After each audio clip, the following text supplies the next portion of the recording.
They backed Adolf Hitler. They backed Franklin Delano Roosevelt. And they are backing right now Barack Obama.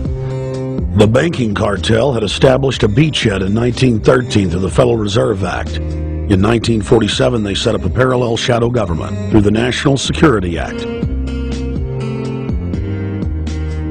From 47 on, the national security state began the long process of absorbing federal and state bureaucracies, while at the same time undermining the constitutional power of Congress and dominating the executive branch.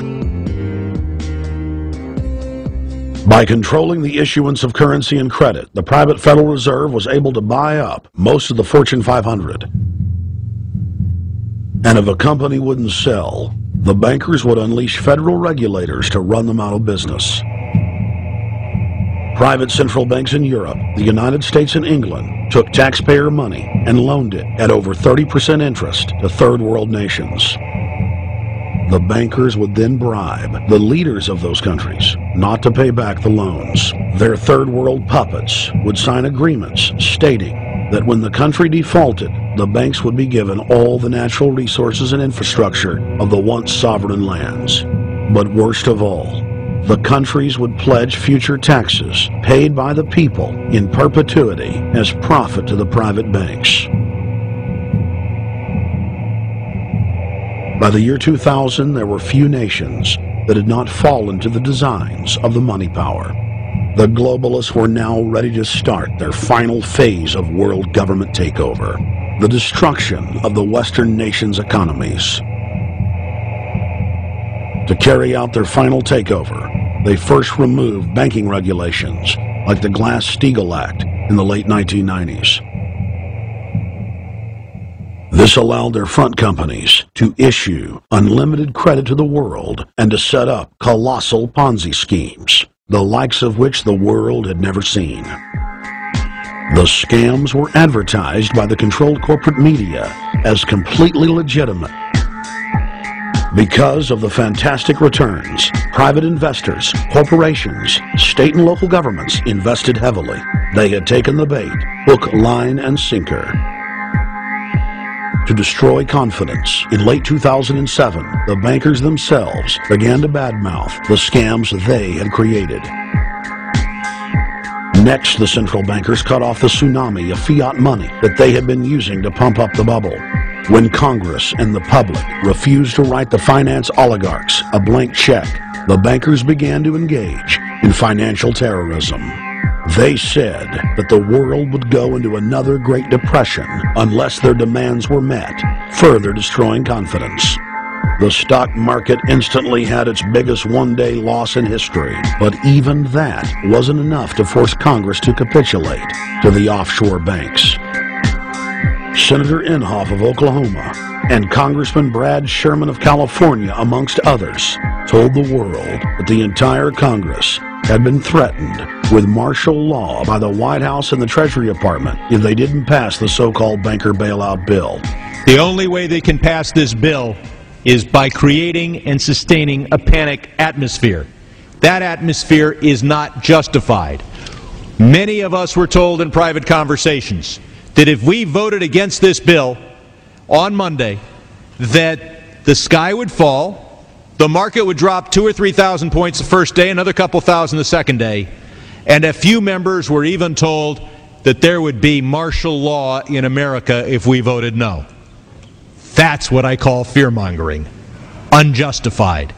The final version of the bill was kept secret from the Congress until minutes before the vote on October 3, 2008. The Federal Reserve had promised total transparency, that every dime would be accounted for. To Democrats and Republicans who've opposed this plan, I say, step up to the plate.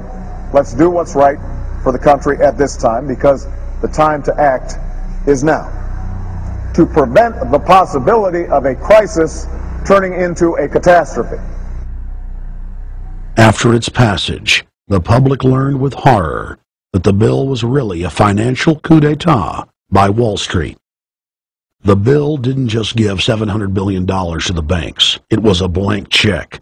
And as of February 2009, $9.7 trillion has disappeared into a black hole. Within 24 hours of its passage, Secretary of Treasury Henry Paulson said they were no longer going to use the money to unfreeze the mortgage market by buying bad debt. We went to Congress. Illiquid assets look like the way to go. As the situation worsened, the facts change. I will never apologize for changing an approach or strategy when the facts change. Paulson has, in the meantime, admitted that the subprime mortgage crisis is not the cause, really, of the breakdown of the entire world banking system and the bankruptcy of most of the banks in London and in Wall Street. He said, oh, we're going to buy up toxic assets, but we're not going to worry about subprime mortgages. What he's talking about is derivatives. Derivatives are the center of the crisis. He went on to say that where the money was going was a secret. I believe that banking institutions are more dangerous to our liberties than standing armies. If the American people ever allow private banks to control the issuance of their currency, first by inflation, then by deflation, the banks and corporations that will grow up around the banks will deprive the people of all property until their children wake up homeless on the continent their fathers conquered.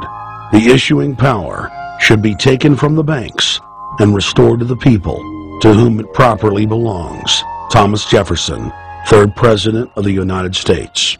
Secretary Paulson came in with the Vice President and Fed Chairman Bernanke and made all these assurances that there was absolutely a critical, immediate need to get rid of the corrosive derivative products, all the different names for this, ubiquitous, sub-S, retraded credit default swap, blah, blah, blah, blah, okay? But they talked about them as though they knew what the hell they were.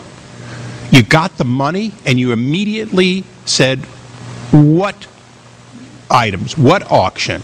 Now the Treasury just basically cut that out of the bill. And what we have here is a situation where banks are hoarding the money that they're getting from the TARP. They're using the money to purchase other banks. And all of a sudden, the Treasury sent a signal to the banks, forget about it. We're going to give you the money that you want, and you do what you want with it. Unless you direct it specifically, it's not going to happen. I don't think anyone questions, Mr. Kashkari, that you're working hard. Our question is who you're working for. Throughout its passage, President Bush and Senator Obama worked in tandem to get Congress to pass the bill without even having time to read it, despite the fact that in major polls, 98% of the American people were against the bill.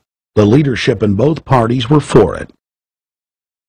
And I really want to commend Barack Obama, because as we were involved in the this and that and different provisions of the bill to persuade people, he really gave them confidence that this was the right decision for the American people, even though it wasn't, in our view, a great bill for them to vote on. I want to take a particular moment to also thank an individual who's not here, and that is Barack Obama, who made numerous calls not only to all of us, but to members of our caucus, and helped us gather the votes on the Democratic side to pass this legislation. Bank heads then bragged to the press that they were hoarding the bailout money and using it to buy up smaller, healthy banks and insurance companies. Their plan was working like a charm. Next, the central bankers loaned the federal government back $787 billion of our own money at interest for President Obama's so-called stimulus package. And just like the banker bailout, Congress was given less than an hour to read the 1,070-page-plus stimulus bill. Barack Obama, who had pledged on the campaign trail to wait 5 days before a bill could be voted on so that the Congress and the people could have a chance to read it, said that the stimulus was too important and it had to be passed before anybody could see it or read it, or the crisis would turn into a catastrophe. Doing little or nothing at all will result in even greater deficit.